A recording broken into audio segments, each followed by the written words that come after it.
Are you just starting out with your pour-over coffee journey? Let me save you some time and share with you 3 common mistakes that beginners make when they first start making pour-over coffee. And trust me, as a coffee equipment retailer, I hear this stuff all the time.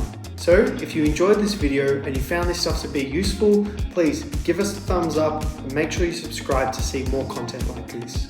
Okay, mistake number 1. Let's talk about drippers. Don't make the mistake of falling for the fanciest expensive dripper. A lot of drippers have very similar, and actually they don't really make a huge amount of difference compared to something like a coffee grinder where you have a really cheap grinder and you have a really expensive grinder.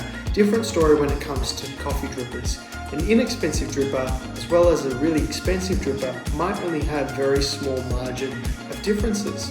So be careful not to get sucked into buying heaps of different drippers. Just concentrate on a really good quality coffee grinder. Which brings us to our second mistake, coffee grinders.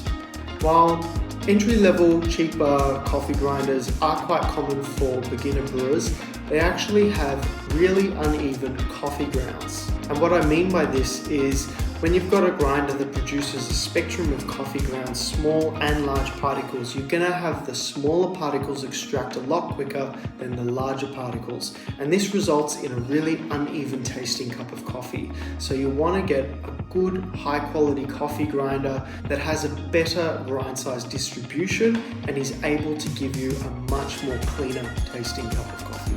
Mistake number 3, don't just rely on one person.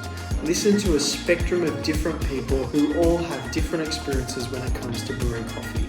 We like to say that this is the right way of doing things or this is the wrong way, when in matter of fact I've spoken to lots of different people who are very experienced, and when they're talking about coffee they can be coming from completely different perspectives.